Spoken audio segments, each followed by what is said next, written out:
comendador Joaquim Alves, ele viu a importância de montar um engenho de cana aqui. Porque era inviável você ir no Nordeste ou então no Sudeste, no Rio de Janeiro, buscar açúcar. Então, ela foi responsável pelo consumo de açúcar em Goiás, Mato Grosso e uma parte de Minas. Seja bem-vindo à Fazenda Babilônia. Bem, isso aqui é a Fazenda Babilônia, né? Mas antes chamava Engenho de São Joaquim.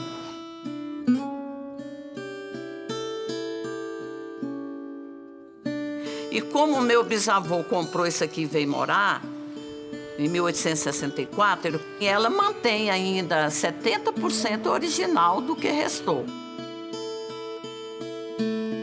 Foram só 2 famílias, né? A do comendador e a nossa. Hoje eu já posso dizer 6 gerações por causa dos netos. A visão comercial dele, ele já montou aqui porque aqui foi um entreposto comercial. Tem um trabalho do SESI que fala que a primeira indústria de Goiás foi a Fazenda Babilônia, porque eram 200 escravos trabalhando. Quem tinha 10 escravos em Goiás era rico, né? Aqui chegou, é por isso que alguém comparou isso aqui com a cidade de Babilônia. A elite do litoral brasileiro mantinha casas comerciais para abastecer as regiões dos garimpos. E Joaquim Alves de Oliveira foi o comerciante mais rico, dono da maior fazenda e do maior plantel de escravos. As moendas eram fixas aqui. Essas peças são peças originais do engenho. E aqui era um engenho real, um engenho movido a água, né? Inclusive essas madeiras são originais, né? Aqui é um salão que tem 250 metros. Era um dos maiores engenhos de cana do Brasil. Melhor infância do mundo, né? Você ter uma casa desse tamanho. Meu irmão andava de patinete aqui dentro. Minha mãe comprou pra gente uma cestinha, colocamos. Aqui deu um campo de basquete maravilhoso. Então a gente andava de patins, bicicleta. Às vezes estava chovendo. Chuva não atrapalhava a gente, porque a gente podia andar dentro da casa, né?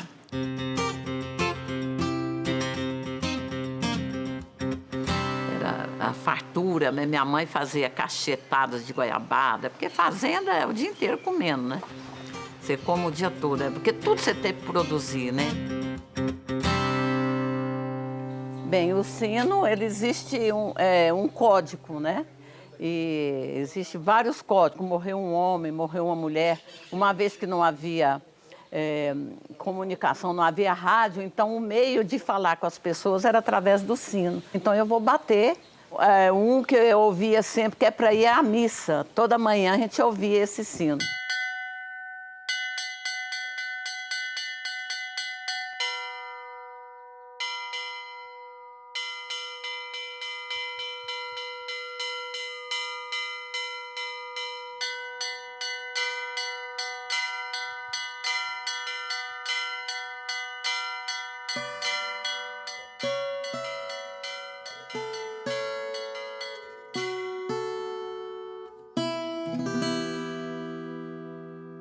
Antes do ouro acabar, o território do Planalto Central estava repartido por grandes fazendas, em terras concedidas aos pioneiros. Na região da futura capital, as sesmarias mais antigas são de 1741. Ao ser criado o Distrito Federal, cada pedacinho do quadrilátero já tinha proprietário. Ao final do século XVIII para o início do século XIX, você já começa uma entrada de pessoas interessadas em aquisição de terras. Essas terras, elas surgiram pelo abandono, pelo fracionamento das antigas sesmarias. Elas são enormes áreas e elas em si elas não produziam em toda a sua área. Então você tinha uma economia muito mais, uma produção muito mais de assistência aos moradores da casa, daquela fazenda, algum gado ali, mas não nada significativo como do ponto de vista econômico. E essas fazendas ao longo do século XIX, elas passam a ter mais um caráter do poder pela terra, pela posse da terra, e aí os poderes políticos foram assim sendo construídos junto aos povoados que estavam próximos a essas fazendas. Então a terra tinha muito mais importância para conferir pela posse da terra, pela quantidade de terra, do que necessariamente um poder econômico, né, conferido a esse fazendeiro. Porque quando eu era menina mesmo, com 6 anos de idade, eu fui para Pirenópolis estudar. Eu ia na garupa e a cela, lá tem um corinho que meu pai falava, segura esse corinho aí para você não escorregar. E você não via nada, porque a capa te cobria e eu não sabia se era dia, era noite, se era nada. E até chegar em Pirenópolis, né? Sem falar das matulas, porque a gente parava e a gente tinha mania de matular. Porque matula é a marmita que você leva nas viagens, né? Então a gente tem esse hábito até hoje de levar matula, que são os farofeiros hoje, né?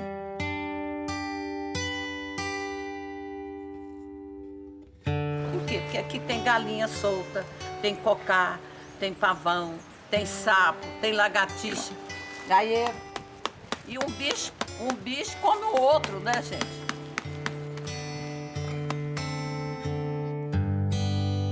Depois do garimpo de ouro, nenhuma atividade foi capaz de manter o crescimento da economia. Passada a desilusão, os antigos mineiros começaram a ocupar os campos em pequenas unidades de subsistência.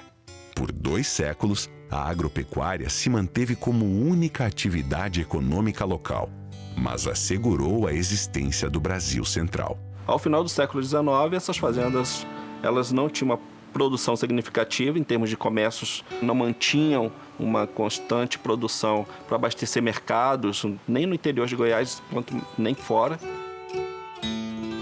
Porque o tabaco foi a primeira atividade que conseguiu uma maior expressão para o arraial, né, que sobrepuja a mineração.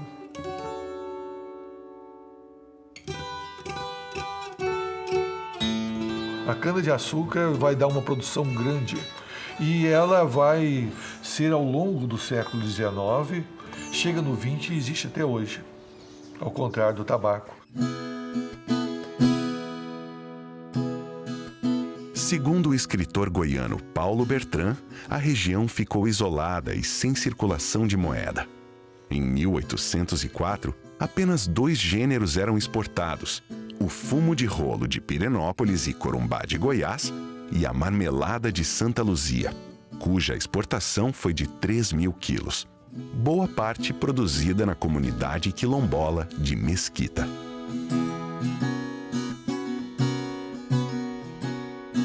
Essa tradição aqui já é centenária, né?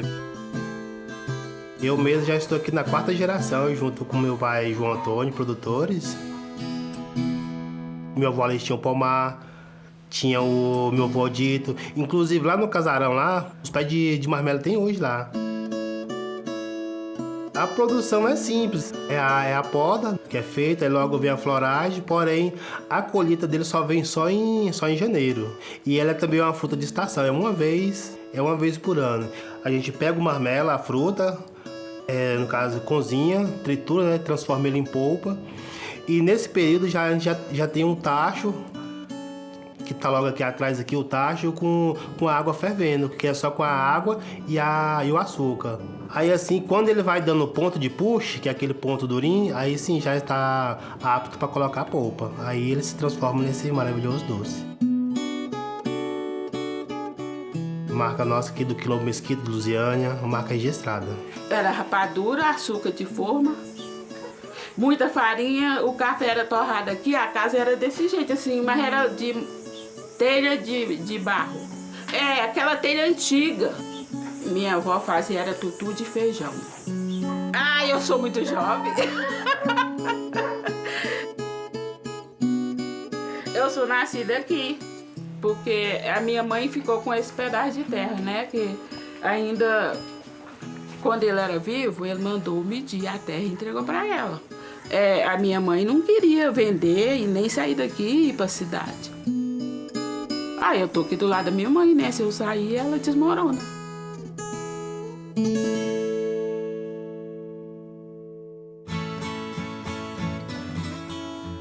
Essa comunidade, ela surgiu vinculada à história de Lusiânia, fundada por Antônio Bueno de Azevedo, em 1746, que liderava um grupo de bandeirantes. Mas a história, então, vincula ao senhor chamado José Mesquita, que acabou sendo proprietário, né, de uma grande fazenda. O interesse dele era fazer a exploração do ouro. E uma vez que acabou a mineração, aí por volta de 1800 e pouco, e assim deixou as terras para 3 senhoras. Pelo menos uma dessas senhoras poderia ser filha dele ou alguma parente dele. Logicamente que nesse período não se assumia, né, um dono de escravo, por exemplo, não assumia como pai de uma pessoa escrava. O núcleo foi se constituindo, foi aumentando. Então, desde 1700 e pouco até os dias atuais. Hoje, as terras da antiga fazenda do minerador José Mesquita estão no município de Cidade Ocidental, desmembrado de Lusiânia. E as 300 famílias herdeiras, 2 séculos depois, ainda enfrentam problemas para legalizar a posse. Eu sou daqui de criada, 80 anos. Tinha infância cozinhando na roça. Da hoje dá pra ver isso. Foi pra trabalhar, não trabalhar, batido. Batido. Aquele meu pretinho que me deu, que eu puxei minha avó. Bobo e preto. Escravo.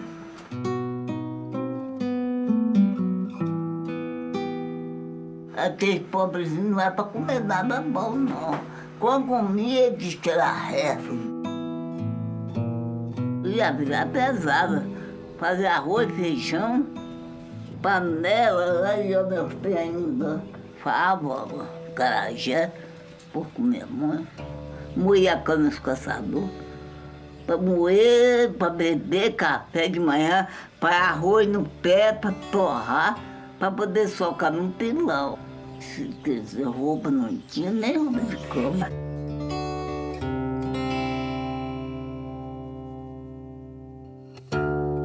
Sou da 5ª geração de quilombola, né? Na verdade, meu bisavô é escravo, meu avô é filho de escravo, né?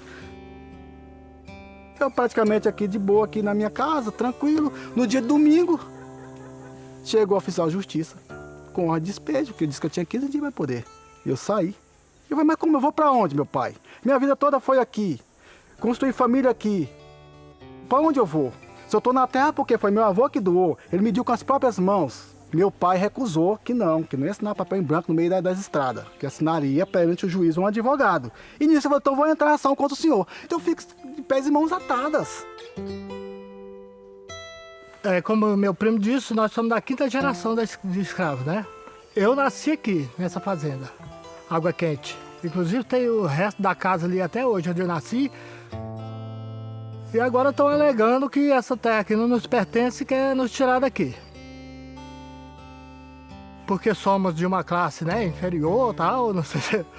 Aí a gente fica sem defesa. A gente tá aqui desde quando nasceu, como a gente falamos aqui, cuidando, zelando, preservando as nascentes, as reservas. Aí simplesmente quer vender para botar a fazer condomínio? Como é que vai ficar nossos filhos? Aonde está os direitos humanos? Sai igual um cachorro assim, sarnento, Nós chutado. somos os herdeiros e estamos como Pois invasores.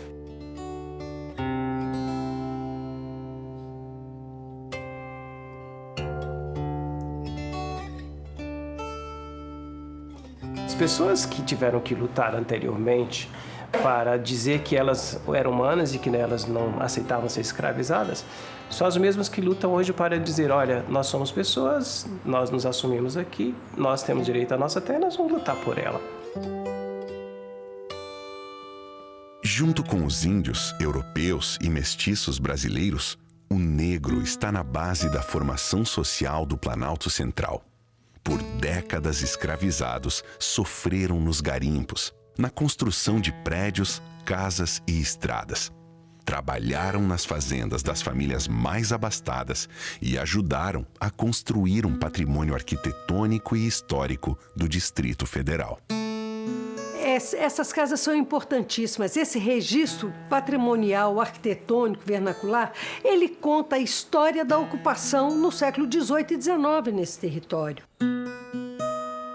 Uma das características principais das casas dessa região é que eram todas térreas, tinham uma porta com 2 folhas, essa folha de baixo ficava fechada para proteger a entrada de animais. Aqui, a casa se encontra a área social com a área de serviço. Outra característica marcante dessas moradas rurais é a estrutura em gaiola de madeira, com as paredes de vedação em adobe, todas feitas com material da região. O telhado não tem forro e as paredes vão até a metade, não encontram com o teto. Você pode ter uma insolação grande lá fora e quando você entra, elas são extremamente confortáveis internamente. Então toda a estrutura, todo o agenciamento do espaço, a localização das janelas e das portas, ela, ao longo dos anos, ela foi sendo repetida, ajustada, aperfeiçoada para trazer conforto ambiental em função do território, das condições climáticas do território. Esta aqui é a casa que foi dos meus avós, construída em 1915 pelo meu avô André Fleury Curado. Um sobrado, o 13º sobrado construído aqui na cidade, que era então um centro produtor também de café e açúcar. E é uma casa que está toda preservada. O Distrito Federal, ele tem sítios milenares e seculares. E essa história, ela começa 11 mil anos atrás, com a vinda dos caçadores-coletores que vieram para essa região. Então, tanto os caçadores-coletores e os agricultores ceramistas, que estariam no período pré-histórico, até o período colonial, que são as fazendas a partir do século XVIII aqui nessa região, que são as fazendas coloniais com a função de criação de gado e plantio. E um símbolo seria as fazendas coloniais, como essa que está aqui, que é um exemplo de arquitetura colonial, que é a Fazenda Sobradinho. No DF existem mais de 12 fazendas registradas, mas apenas 2 foram registradas pelo IFAM, que é a Sobradinho e Samambaia, que é um exemplo de arquitetura vernacular.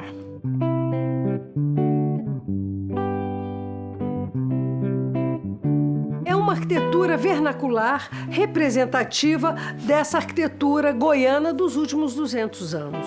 Elas tinham uma arquitetura colonial simples, nós podemos dizer que eram as construções mais rústicas, representativas da arquitetura brasileira nessa época.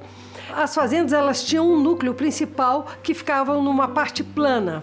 E, a partir daí, num declive, vinha sempre um telheiro para colocar a cozinha, onde você lavava. E, com o tempo, esse telheiro foi incorporado na casa. Todas as casas eram térreas, feitas com material da região, nada de fora. Alguns pisos eram de madeira, não todos, a maior parte era cimentado ou de mesanela, que são tijolos de cimento. Toda a estrutura era uma gaiola de madeira, as paredes de vedação eram de adobe, as casas não eram feitas por arquitetos, uma arquitetura que foi se acomodando ao tempo e durante, assim, praticamente 200 anos ela não tinha inovação arquitetônica nenhuma. A forma como as fazendas se organizavam, de que eles viviam, como é que era a economia, como é que as famílias trabalhavam. Então, e na verdade, você tem um contraponto com o moderno. Então, a professora Silvia Fischer sempre diz que o arcaísmo e contemporaneidade se encontram no Distrito Federal. Então, o DF ele tem toda uma história anterior a Brasília. Então, existe uma história, Brasília antes de Brasília. Que é a história do Brasil, não é só da região do DF, do quadradinho. É a história do Brasil. Isso que é importante, é a identidade do Brasil.